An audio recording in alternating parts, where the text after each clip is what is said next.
All right, well, today we're going to be talking about internal links with everyone's favorite SEO experts, Casey Markey, Arsen Rabinovich, and Andrew Wilder. And as always, there we go. I'm your host, Ashley Segura.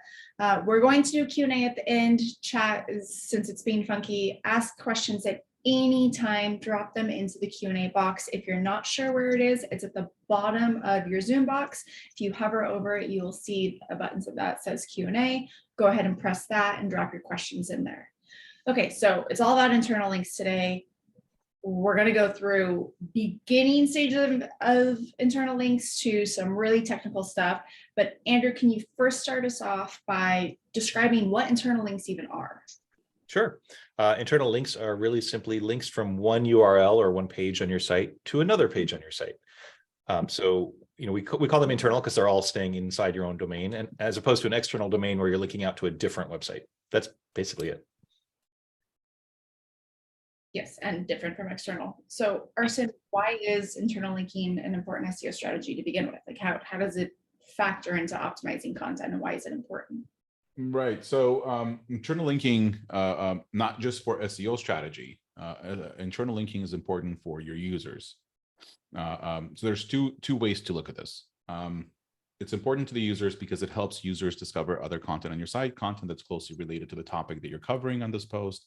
It helps the users navigate. If you have internal linking through your breadcrumbs, helps users identify where content on similar topics is. So like you have your categories in your breadcrumbs, and your category is breakfast recipes, and they're looking at your scrambled egg recipe. They can click on that breadcrumb and look at all of your breakfast recipes. And all of that internal linking between posts, the architectural information linking through the breadcrumbs, the navigational internal linking, all of that helps Google, on the other hand, really understand how things are structured on your website. How things are organized, its prioritization, where things appear, relationships between posts, relationships between posts and categories, helps with discoverability. Google crawls the site, discovers new content, crawls through those links, picks up information. Helps with helping Google understand where the priorities are. Where's the parent content, like your categories? Where's the children content? There's other secondary signals that come with internal linking as well, in case he's going to chime in on those in a second. But yeah, it serves both purposes. Helps Google, and it helps users. So yeah, just to kind of build upon that, as Arsen said, internal linking, incredibly undervalued and underutilized tool in the SEO toolkit. Great for content discoverability, great for topical discoverability. We've listed a couple of reasons in the webinar chat already. Improves user experience considerably. We always want to provide easy avenues for users to find related content so that we can discover and keep them on the site longer. Talked about the contextual relationships. He did a really good job in there about the topical discoverability. One thing that this also does is influences the flow of page rank through the site. The more avenues we have to find avenues between the pages, the easier it is for Google to push that authority through the site easier. And of course, that's going to help both the discoverability of the content and also how the content is going to rank algorithmically. We also have little things like canonical content reinforcement. We want to make sure that if we have multiple versions of a page, by how we link to it and the anchor text we used on those links, it's a strong internal and external signal to Google that, hey, even though I might have I might have 6 or 7 soup recipes, by how I'm linking internally to these soup recipes, I'm able to tell Google very clearly the differentiation between those posts, both granularly and yet scale. And that's very important both for the long tail of search and for how those posts are going to rank on their own individually. Casey, do you have any examples of bloggers who do internal linking really well? Yes, everyone on the call who's had an audit with me, you all have done internal linking incredibly well. Congratulations, you're all doing very well. I will not call any out in scale, but yes, I will. David Late is on the call. Late's Culinaria. They do a very good job with internal linking. I know our best friend Amy Veggie Save the Day. She does a very good job with internal linking. The thing about internal linking is that we link when it makes sense to the user. but we link naturally. We link from the top of the post to the bottom of the post, and we always want to link in, and we want to link in content. We want to link by means of related recipes. We want to link by means of both navigational and in content linking. There's various classes of internal links. We always get the question about how much internal linking is enough. And I would say that that's just the wrong question to ask. We always want a lot of people say, oh, you need to link 3 to 5 times internally on each post. Not true at all. Honestly, there is no number that is going to say that this is better than another number, so to speak. I know that people always like, well, Casey, I'm putting this post together and I have a template. So just tell me, do I need to link 3 times? Do I need to link 5 times? I say, no, it really doesn't matter. That's not how it works. We will link when it's contextually relevant to the user. We link when it makes sense. I don't necessarily look at it as kind of a mechanical template that I should start at the top, go down to the bottom and say, okay, I need to make sure that I have 6 internal links to these other pages whenever we can. Your goal is just to be useful in everything that you do. So we start at the top, we work our way down to the bottom. And if we're doing a Thanksgiving post and I'm doing a dressing post, a gravy post or a dressing post or something like that, as I'm making my way down the page, if there are other related recipes that would fit, that would be appropriate, I'm going to link to them. But the goal is, of course, is just to be useful. Try to link from the top of the post to the bottom. And, make it easy for Google and users to discover related content. That's honestly the best advice we could ever give you. So Casey just answered all the questions in the webinar. We're done, by the way. It's done. Yeah. Pick up your. Everyone go home. Yeah. Enjoy your candy corn, everyone. No, there is a technical question that he missed in there, and so Arson. No, I give it to Arson. Okay, well, Arson, does internal linking replace structured data? No, they're 2 different things. I mean, look, yeah, maybe okay. In like breadcrumbs, not even the breadcrumbs. They're 2 different things. So you want to mark up certain linking. Like internal linking, like your breadcrumbs, you want to provide markup, and Yoast already does that for you. You don't have to do any of it. Don't stress. Don't start Googling how to do this. It's already there. Hopefully it's already there. But no, completely 2 different things. Internal linking helps Google, again, create relationships, understand where things are organized on your site. A lot of times if you've had an audit with me or Casey, we'll find like orphan pages on your site. Like it's a post that's published and there's like no links to it, right? Like Google will have a hard time discovering. Or if all of the posts on your website have a decent amount of links and then you have one post that only has 1 link pointing to it, Google is going to see that, okay, that's not as high priority of a piece of content as the rest of these posts that do have a lot of links. And then that organizational and navigational link, internal linking also helps Google understand which pages are important. But no, those are 2 different things. Schema takes the information, and it's a micro language that all major search engines decided to use. And now I think Facebook uses schema as well. And the way it works is it takes the information that's on your page about topics, about entities, about whatever that is on your page. You're writing about a recipe, you're writing about a law firm, you're writing about an event. There's schema for that. And that schema, that micro language, essentially helps Google and other search engines understand what's on that page. It takes the implicit, the words on your page, and turns it into explicit. So once Google picks up that information, it can look at that micro data, whichever way you present it, JSON LD or whichever way. And it can understand, oh, this is a recipe page because it has a recipe card on it. And here's all the information for this recipe. So whichever way Google processes that information, it takes that page and files it. Okay, this is with all the recipes, right? And that's why a lot of times you'll also hear Casey and I say that you shouldn't be marking up stuff that's not there. So if it's not a recipe page, you should not have recipe markup on there because it confuses Google. Google still goes and processes that information, the implicit information, the words on the page, and tries to understand what the page is about. But the schema part helps Google get there much faster. And then obviously helps with all the cool stuff in the rich search results. So like your thumbnails and star ratings and all that good stuff, but 2 different things. I think everything that you just said in there went from like really technical, and then you gave a concrete example. So for like those watching right now and those who are going to watch the replay, like just rewind and listen to that again, because there was a lot in there that was extremely valuable. So thank you for that, Arsen. Thank you. Andrew, let's take it back a few steps from the technical stance. And can you simply walk us through the steps of adding an internal link to a post? Like, what should you do? What should you definitely not do when it comes to the basics? Sure. So adding an internal link is the same as adding an external link. It's just a regular link. It just happens to be to something on your own site, right? Your own content. So there's a couple of things you just want to watch out for. Some of it is like basic link practices. For example, you want to make sure that the clickable part of the link, the actual link text, is relevant. So if you're linking to a chocolate chip cookie recipe and you want to make sure chocolate chip cookie is the part that people click on, right? You don't want to say for my chocolate chip cookie recipe, comma, click here, and make click here the linking part. That's actually an accessibility violation as well, because the click here doesn't really tell people what they're getting to, right?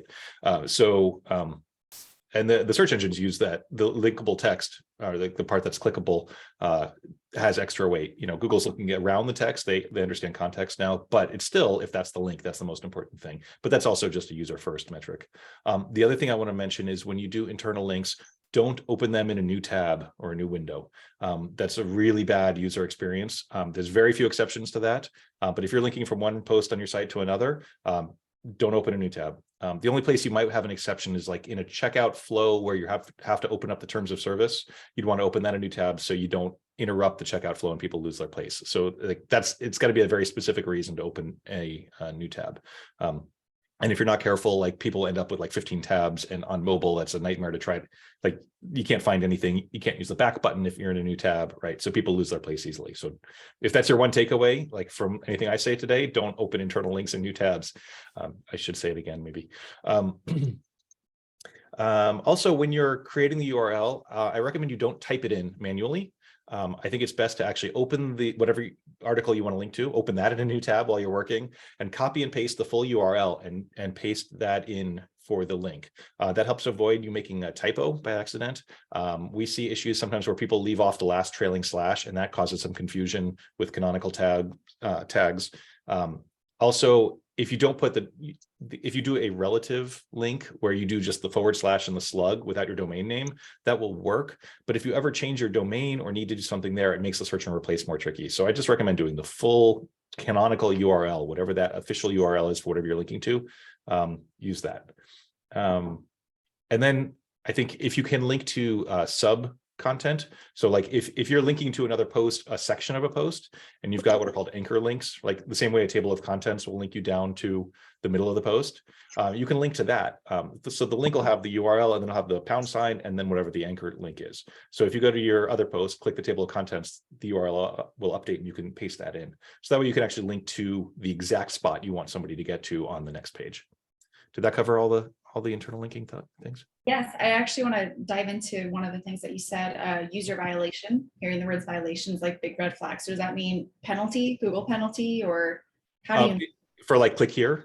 Yes, yes. So that's an accessibility violation. So Google won't like directly penalize you. As far as I know, accessibility violations aren't a ranking factor yet, but usability issues collectively can be, right? But you don't want to have like click here be your link everywhere, because that's saying to Google, hey, my keyword that I'm targeting is click here, which probably isn't really the case. So really it's helping your visitors and Google understand it. So it's just a best practice all around. And also, yeah, like you said, you're destroying your topical discoverability. Right. If you're using click here or this recipe or that recipe, there's just no value to doing that on a site. Not only is it a poor experience for someone using a screen reader because they have no idea where they're going, but it's poor from a bottom line algorithmic standpoint because we've lost the ability to tell Google where we're going on the site. The crawler is not going to provide us much value. I mean, if I want to rank better for my Salisbury steak recipe, I'm going to link by Salisbury steak or click here for my Salisbury steak recipe. I'm never going to just say, here's the recipe, that recipe, or here, or click here. No value doing that. The other thing I want to add is don't open internal links in new tabs. That's a good tip, a new one. Definitely haven't heard that one before. No, that's really a fantastic tip. It's amazing how many we still see. What's amazing how often we still see this in audits. I don't know if this is just something that people have picked up in a course, but pull out your phone. Nobody wants to close 25 windows on a mobile device while they're navigating your site during the holidays. People are going to use that back button, but we don't need to be closing all these new windows. Internal links absolutely should always open up in the same tab. That's the best practice. And generally also, I think external links should open up in the same tab as well. That can be argued either way. Blasphemy. Casey, Yeah, no, I don't agree, Stop but that's fine. But I if like you- Andrew still. But from an accessibility standpoint, if you're going to open external links in a new tab, you actually should indicate that to the visitor. There are some plugins that can add like a little new tab. A hint, yeah, a little hint to it. There, and so that Warning, klaxon, beep, boop, boop. Right. Opening up a new tab. exactly. Good times, good times. Okay, covered that Is one. there ever an instance where it makes sense to link to the same page twice? So say you have one blog post and you're talking about teriyaki chicken twice. Do Right. you teriyaki chicken both times you mention the word? So as long as one link opens in a new tab and the other link doesn't, that should be a strong, no, I'm just kidding. Yeah, he's definitely okay. kidding. So from the same post, won't do much. That one link will be enough for Google. Keep in mind, and Andrew covered this already, the value from an SEO perspective, one of the biggest values from an SEO perspective of the internal link is the anchor text, because that's the contextual signal, right? The second most important thing is the content around that link, the anchor text. Proximity of content, or Casey, I think in the patents they call it co-citation, right? Correct. Right. So the proximity of content around that link, right? Like what that content and how relevant and contextually relevant that content is to the page that you're linking to, right? Because Google wants to make sure that for the user, there's context, right? So you don't want to just, and it's okay for the user, like if you want to do like a block of links, other recipes you may enjoy, those are purely navigational. That's to keep people on your site, to show them more ads, to get them to click around more. From an SEO perspective, you're probably not getting so much value out of that block of links, because Google is looking at it and saying, okay, this is a block of links. There's very little context around it. The links that are coming from inside the post, from paragraphs, is where you're going to get the most value. And again, we're assuming this based on that reasonable surfer model, right? Where Google said that it grades or assigns value to links differently based on where the link appears. So with the reasonable surfer model, links in your footer are less likely to get clicked than links in the body of your post, or if they open a new tab. Just kidding. Or the links in your sidebar are less likely to get clicked. So Google's going to deprioritize the value that it passes. It will still use that information and apply it in whichever way Google applies it. But what we're looking for, the signal is from in content. So if you have a link or two links on a page, one of the links, the important link, should be from within a paragraph, within that piece of content, within that recipe, should be contextually relevant. You probably should not link from like your ceviche recipe to your like breakfast pancakes, right? Not very relevant for those two, right? But if you have like breakfast waffles and breakfast pancakes, those are relevant, right? And you can link, and that's going to make sense. So you can have two links. It's just the second one, the one that's not really relevant, is not going to do much from an SEO perspective. Now, and I know Casey's going to chime in on this. John Mueller did come around and say stuff, and I'll let Casey take it. But make sure that if you are going to do two, that one is within content, within a paragraph, and is optimized to contextually be relevant to the post where you're linking to in the new tab. Before we move on, can you clarify if you're going to do two internal links, as in to two different posts? Oh, I thought the question was, can you link twice from the same post to another one?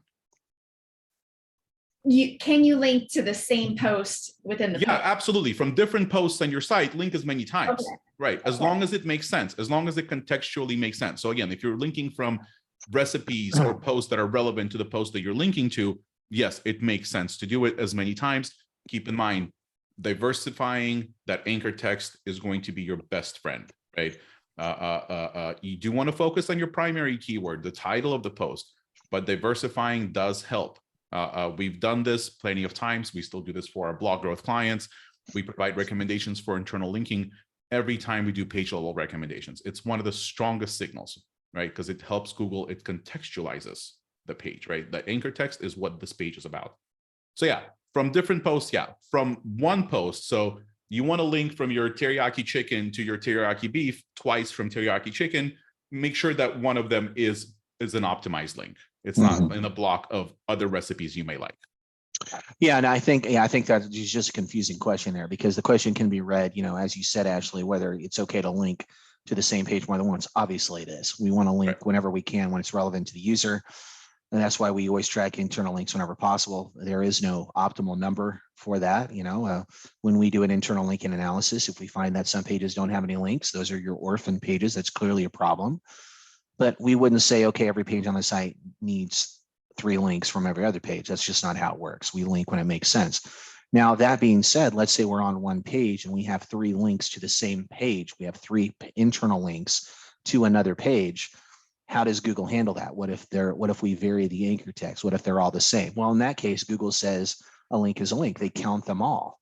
But the problem is that you're probably not going to get a lot of benefit from linking 3 times in a banana pudding recipe to banana bread 3 times. Google is going to follow those links, but are they really going to count all of those links and provide you any sort of a relevance boost for that? Probably not.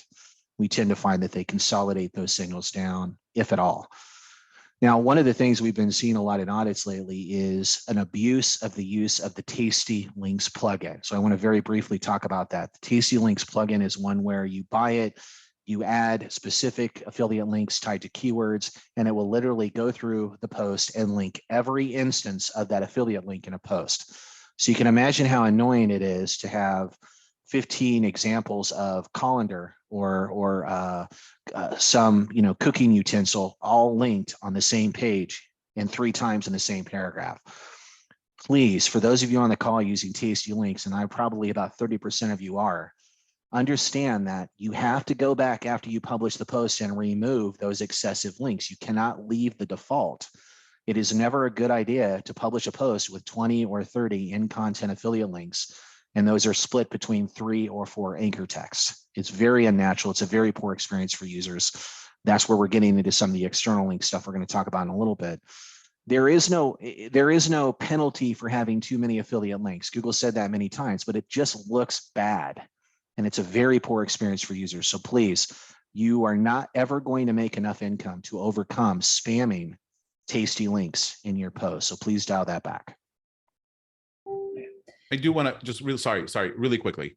On some of the audits that I've reviewed recently, when you if you're going to refocus your piece of content, or let's say you have, as an example, you have chicken and potato soup recipe, and you're going to refocus it to just be potato soup without chicken, re-optimize it or refocus it. A bad example, but quick example. You want to make sure that you go back in and you fix the internal links that say that this is a chicken potato soup, and change it to potato soup, because that will still show Google that this is a chicken potato soup recipe. So internal links send a very strong contextual signal. So be mindful of, if you are going to be changing your recipe around, you're going to be re-optimizing it. You're going to refocus around different, like slow cooker to crock pot, right? You're going to refocus around that. You might want to adjust those links to really zero in on that topical focus for that post. Yeah, it's just screaming how important internal links are when you're optimizing your content. Like, this is all such valuable info. Casey, you did address this a little bit in the beginning, but I'm going to ask you it in a little bit different of a way, because it was the most asked question upon registration from everyone. It's how many links are supposed to be in a post. So let's break this down to something that we can really picture. So say we have 1,000-word blog post. Mm-hmm. How many links would be a bare minimum? Internal links, excuse me. It should be a bare minimum in 1,000-word blog post. So this is going to be. We need the formula. It's going to be an. We need the ratio. So it's an a squared times the root value of the x constant over 2 divided by the square root of pi. I mean, basically that's how it comes down to. But no, very simply, this is an it depends answer. You link when it makes sense. I mean, I can have a 1,000-word document and it will look No two 1,000 word documents are ever going to look the same with regards to linking. It's not going to happen. Sometimes it makes sense to link out more to explain concepts you've referenced in the post.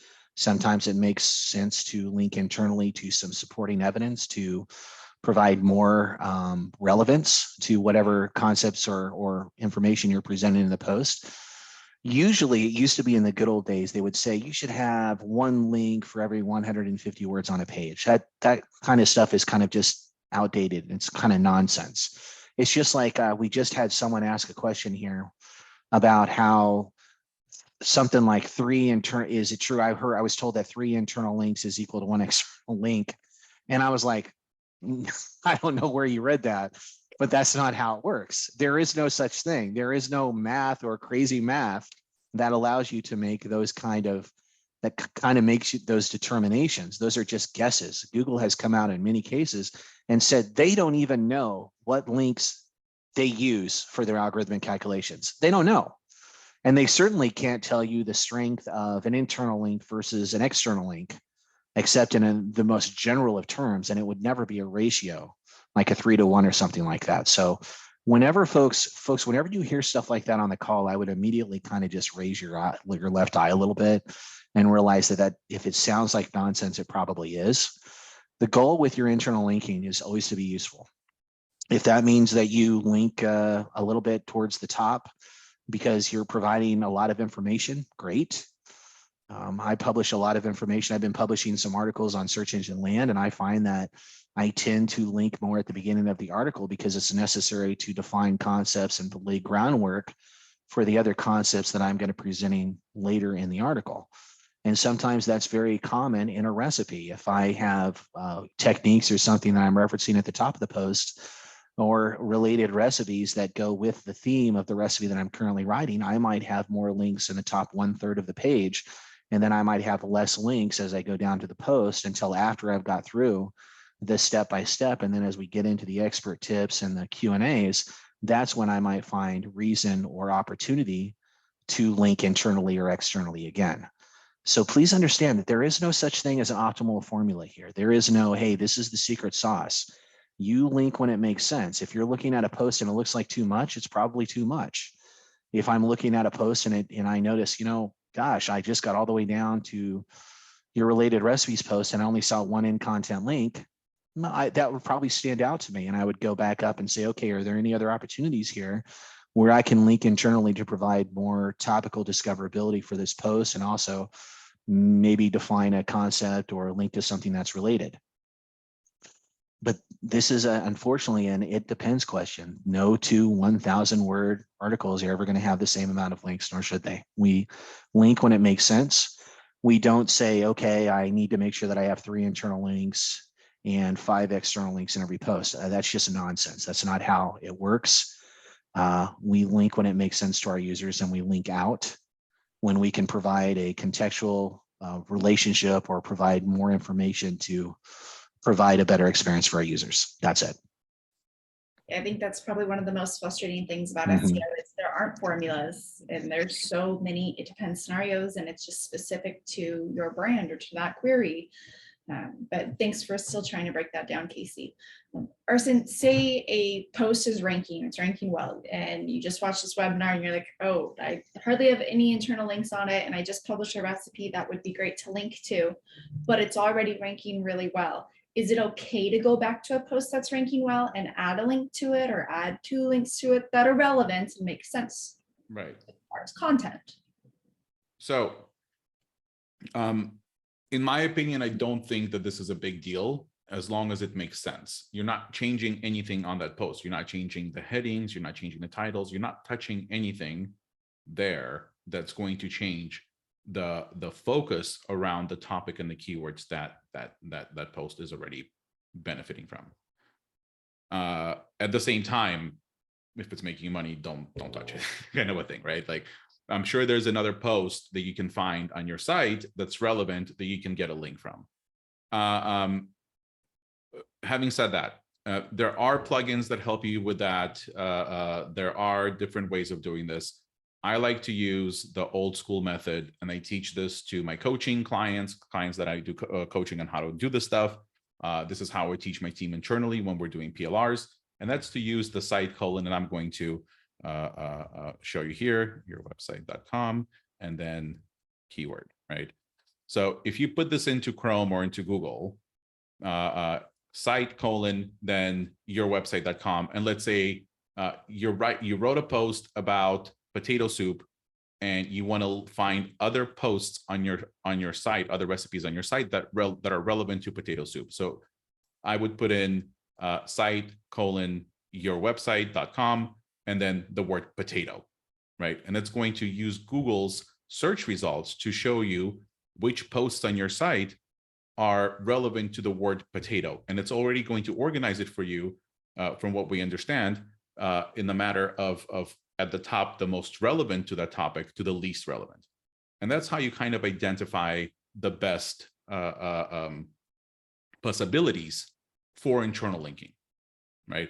It's clumsy, it takes time, but it's a really easy and quick way of figuring out what, yeah, 22 times, right? Potato soup mentioned 22 times on top of the rank. Really, so I would do it for potato soup. I would do site colon my website, potato, and then another one site colon potato soup, and then maybe just soup. Play around with relevant keywords to the topic. Kind of a little bit more of a complicated question, but Casey, you touched on this a little bit, so I'll direct it over to you. Today's about internal linking, but how do you find the balance other than what makes sense for the user? What's a more concrete example of finding a balance between internal and external links? It sounds like internal is going to be better from an optimization standpoint, but occasionally you need to do an external link because it just makes sense for the content. So when should you choose internal versus external? Yeah, I don't think it should be a struggle. Internal and external links are completely different things. I have a lot of people who literally no follow all their external links, and it's incredibly bad SEO for you to do that.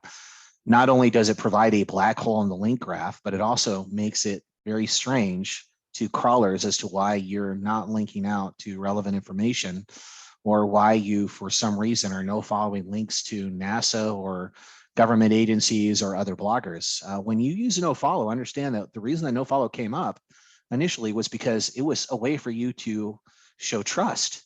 It was a way for you to say, I'm no following my link to you because I do not trust you. You're basically saying that when you're no following all of your external links, you're not trusting any of these external sites. There's just no reason to ever do that. We had an audit just a couple of days ago where the blogger had a plugin and was no following all of our external links. It's just not how the world works. That we're good neighbors. We link out when it makes sense to users. We link out to more information.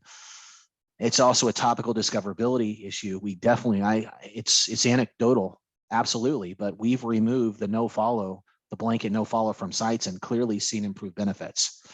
So understand that maybe that does help with topical discoverability and the like. So I would never recommend that. But internal links are a completely different beast. An internal link is where we're telling users and telling Google and crawlers that, hey, this is my most important content. I'm providing increased channels for you to crawl and topically understand and index all the semantic relationships on my site. There is no way, in my opinion, you can have too many internal links in most instances. I'm sure that there are examples out there that may define logic, but I have yet to see those.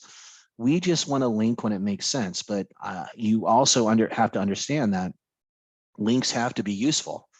Is it useful for your users to have the same link to the same post 5 times on one page? And the answer to that is probably no. And that should always refine how you approach your internal linking.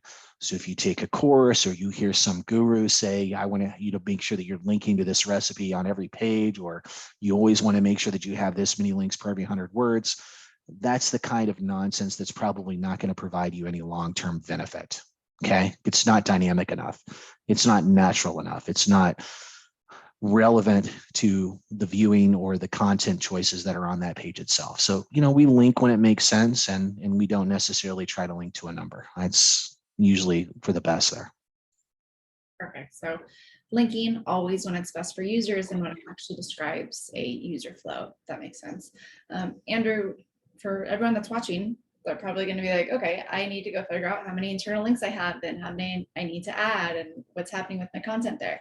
Do you have any recommendations for like any tools or other plugins out there that can tell you how many links you have per post? Yeah, there's nothing built into WordPress that takes care of this for you, unfortunately. The first place you can go is Search Console. If you go into your Search Console, on the very bottom left of the left-hand menu, there's a link that says links. And on there, it'll show you your external links, your internal links. External links in this case means other sites linking to you, because those are external from them, right? Or external incoming links. And they also list the top linking domains. And you're going to see a lot of links there. You're going to see also the count of top link pages. And under the internal link section, there's a little more link, and you can click on that. You're going to see your homepage linked a lot, right? Because the links in your menu also count, right? Or any sidebar or footer links. So you're going to see like I just went to my site and I've got 5,225 links to my homepage across my site. Not quite sure how that happened, but that's not unnatural, right? It's normal because you're going to have a link to the homepage, at least one on every page of your site. My about page is the next one. So that can give you an idea of what has the most links on your site. That's kind of a quick overview. If you use Yoast SEO Premium, that has a lot of linking tools. And I'm going to, it has the link counter. I'm going to paste in 2 articles from Yoast about this, about the text link counter. And then there's also an internal linking tool where it will help you determine what to link to and help you track those links. That is just a tool. Don't, like all the Yoast stuff, you have to use your brain. It's just a guideline thing, but it can help you track those things.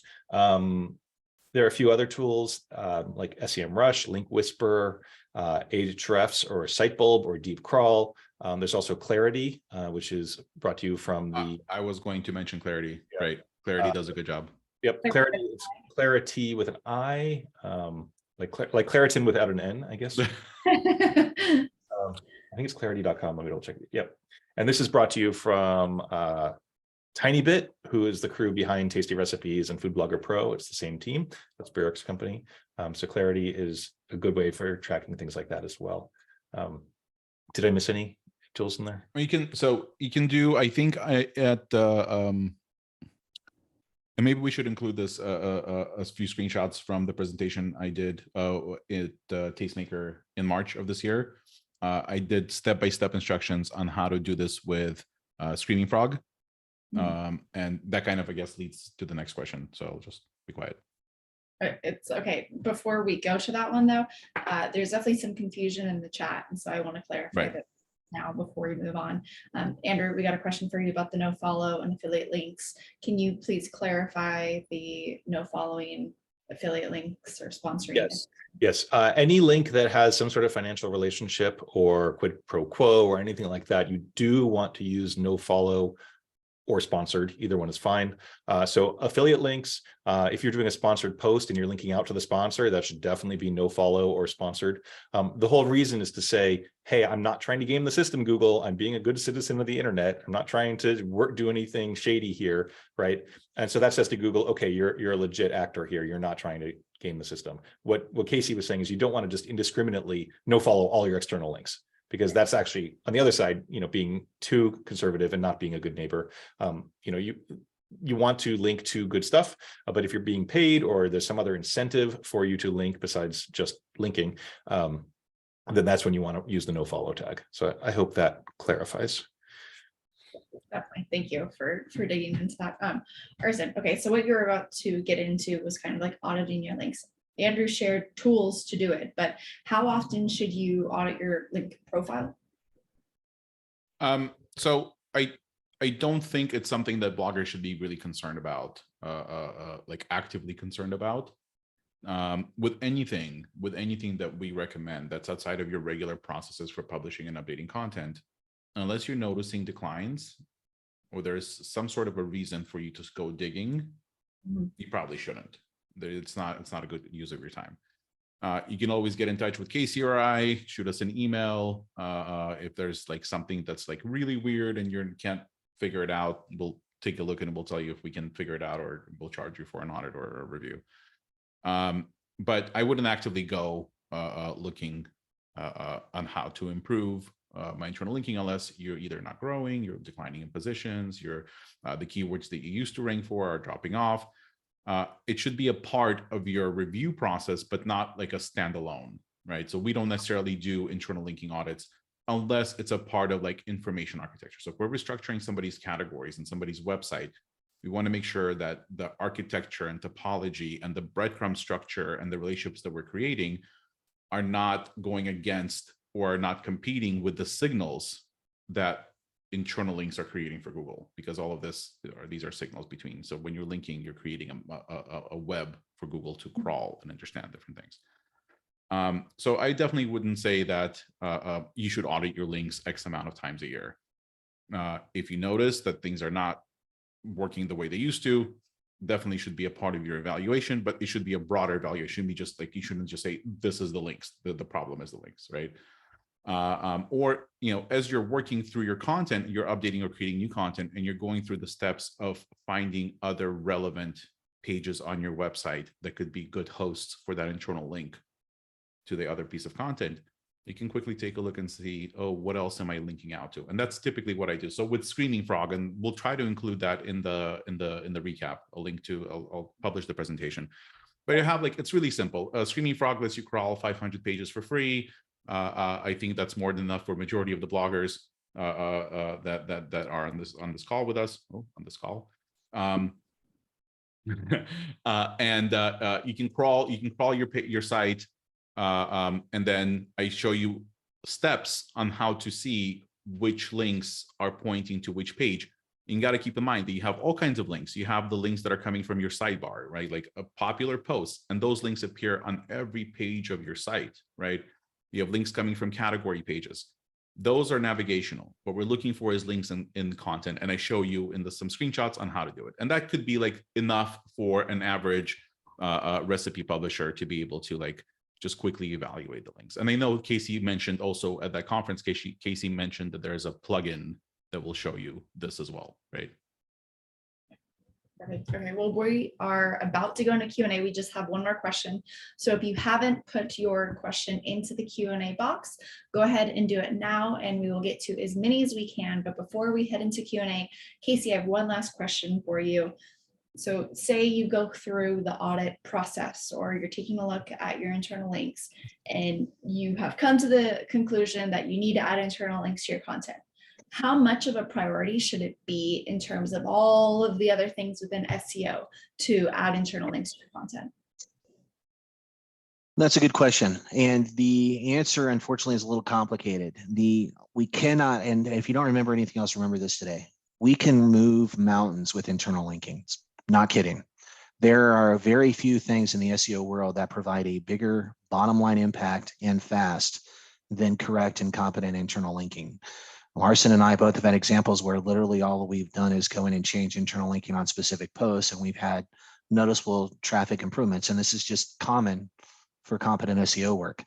With regards to internal links, your question should always be, if I'm updating a post, I should immediately be going back and finding 3 to 5 related posts on the site, going into those posts that are already published, putting a link to the new post that I've just updated or republished, and giving it a boost out of the gate. A little bit of an algorithmic head start, so to speak. And so that's just something that we've talked about previously in other webinars that I'm again going to talk about again today. You want to make sure that you're providing fresh signals into content, even old legacy content that you're just now revisiting. For those of you on the call who've been following our webinars and have gone and looked at our last webinar, which we did on seasonal content, I think it was 2 webinars ago, we did on seasonal content. Your goal should be revisiting all of the top posts, basically from November 1st to December the 27th from 2021, going into those posts, making sure that they're relevant, and possibly sending some new fresh links into those posts from your current content when at all possible. Provide new avenues for Google and users to find that new content, and that will give it a boost out of the gate. That's how important internal linking is. So that is probably the biggest pro tip we can give you, is always focus on driving new links to content, even if it's just a post that you're revisiting with an update or it's seasonally appropriate. Before we jump into the Q&A, because I know those are piling up and we're running low on time, I do want to mention we're a week away from Thanksgiving. So I know we're talking about like going back and editing links and doing all this stuff, right? I don't want all of you to jump in and start changing lots of content right now, please. Don't do it. Don't do it. Don't do it. You know, this is the biggest traffic week of the year for most of you. Actually, the biggest traffic week of the year starts next Tuesday. So I would kind of disagree with Andrew and say that, yes, if you know that you've got some Thanksgiving low-hanging fruit right now that you can revisit between now and Saturday, absolutely, you should be revisiting it. We're getting sites getting re-indexed in a matter of minutes. Had a site today that we had changes that went live in 7 minutes. Google's doing pretty good at revisiting crawl rates. There are no, I'm making a change now and the post's not going to be revisited till the weekend. No, that's not happening for the average blogger. You can go in and make changes to low-hanging fruit. Just like we've always said, though, we don't touch unicorn posts. If your post is in the top 3 and we know that it's doing pretty well, and even though we know we could probably make some improvements for it, maybe we don't. Maybe we hold off on that. That's what Andrew was talking about. So the posts that are making you money and are ranking highly, don't go to those posts and build links to other posts. Right. But again, if you've got Thanksgiving related posts, it is Wednesday. You have got plenty of time. Try to get into those posts. Look at your top 10 performing posts from last Thanksgiving, and let's go ahead and make a final push between now and Saturday. If we can get those posts updated and have those updates live, you've got plenty of time. I don't know about you, but we literally did not even start our Thanksgiving prep until the Wednesday before Thanksgiving last year. So maybe we're in the minority, but I doubt it. Okay, Casey. So after the Saturday, then that's your deadline. But my point is, this is high traffic time. This is high RPM time. And I don't want you guys breaking your sites because you're just like, I'm going to get this I see. done. So what Andrew is saying is he doesn't want more work between now and Thanksgiving. So he doesn't want you necessarily I want everybody to make all their money right now. So the other thing I want to say is every time you update content on your site, your systems will clear the cache automatically. So if it is a very high traffic time, your server is going to flush the caches and have to rebuild that content. 1 or 2 posts, not a big deal. But I've had things on like the day before Thanksgiving where someone's VA is like, I've got quiet time. I'm going to update 150 posts for January. Right. And they didn't realize it. And they're going through and updating a post every 10 minutes. And every 10 minutes, the cache is cleared and the server just gets bogged down. Totally valid. That's why we would never say thank you, touch Dave. Content the day before Thanksgiving, which no one has ever said. We don't want to do that. But I would say have your VA go crazy between now and Saturday and you're probably okay. I want to step in and as a woman completely disagree with that. I already have all of my Thanksgiving recipes that I've so totally going to disagree with that. And we're going to, we only have 8 minutes left. Oh man. First question is, Joanne, should internal links be reciprocal or should they be forward linking, like pork chop recipe links to potatoes as a side dish and the potatoes side dish links back to the pork chops on the page, or pork chops linked to potatoes and then potato post linked to a chicken recipe? This is a lot of food elsewhere on the blog. I hope this makes sense. Thank you, Joanne. Anyone want to take that question? I don't think it's a big deal. Don't treat internal links like backlinks. Two completely separate beasts. Those internal links, even if they're reciprocal, it makes sense because you're showing Google that these 2 posts have a relationship, right? When you link to one, you can link to another, and then that one back. Don't think about it too much. Link where it's contextually relevant, right? It's not a big deal at all. Perfect. Okay. Next question from Marissa. Thinking about Arson's note about context and diversifying anchor text, how do lists such as check out these other pancake recipes fare, followed by 3 to 4 other similar recipes? Right. So those, again, that's what I was referring to when they say block of links, right? That to Google will seem like a block of links. Now, you're not going to get much value out of that from an SEO perspective. Might be useful to a user like, oh, cool, she has other I like her recipes. She has other recipes that are within that same category that I'm looking now. Let's take a look. When we say in content, we mean within a paragraph. Like the paragraph is relevant to the page, or words or parts of that paragraph are relevant to the page that you're internally linking to. Yeah, and I think it's confusing to users very quickly. For clarification's sake, a link is a link. Those links count. Google's not going to worry about those links. It's just contextually, they're not as relevant as, say, as Arson said, and in content links. So if you've got, hey, if you love my pancake recipe, then I got a paragraph right below it, then you're going to love my Dutch apple pancakes, my blueberry pancakes, and my caramelized apple with candy corn pancakes. Those links contextually might be more relevant to Google and users than just having a list of links. But guys, don't worry about using things like the FSRI block, the Feast Simple Recipe Index block for related recipes. Not only do those stylely look great, those are valid links. They're not harming you. They're not harming you. They're crawled, they're being recognized, they're valid links, they're fine. They're not harming you. You're good. Right. Right. Next question from Wendy. Is it better to put related recipes in a list format or in a paragraph format? For example, more soup recipes and then a bulleted list of 3 recipes, or more soup recipes and then 3 sentences, each with the keyword linked to other recipes. We just answered that. Right. So yes, I mean, it's not, they're all links, they all count, but whenever you can contextualize the recipes in a paragraph, that's totally fine. But I wouldn't start replacing all of your FSRI blocks with a paragraph of links. There's no value to that. Gotcha. And bullets don't necessarily matter. It's more just testing to see if the user likes it more. Yeah, nothing, no benefit, no detriment at all. Do what's Doesn't help you, doesn't harm you. Do what's better for your readers. You know, if they're there looking for lots of different recipes, a bullet format might be easier for them to skim, right? So that might sway it one way or the other. Right. Gotcha. Question from Marjorie. What's the easiest way to see what links are coming into a post? Any of those plugins that we mentioned earlier. Yeah, you can use the Link Whisper plugin. I highly recommend it. The free version of the Link Whisper plugin will allow you to see all the internal links to a specific post. You can break that down. I believe that you can also go in and use your internal links report in Search Console. Go in there, look at the link, and it'll show you all the internal links to that post on the site. Okay. This is a great question. Definitely something worth clarifying from Gier Cassidy. Sorry if I butchered that. I'm assuming it's okay to go back and rename old links to utilize better keywords, aka changing the anchor text. Right. You should do it. Absolutely. We don't want to have click here, this recipe, that recipe, or here, or, you know, I know a lot of you are doing roundups. If there's a way for you to go back to a lot of your old roundups and change those roundup labels to something that's a little bit more descriptive, that's an SEO quick one as well for topic discoverability.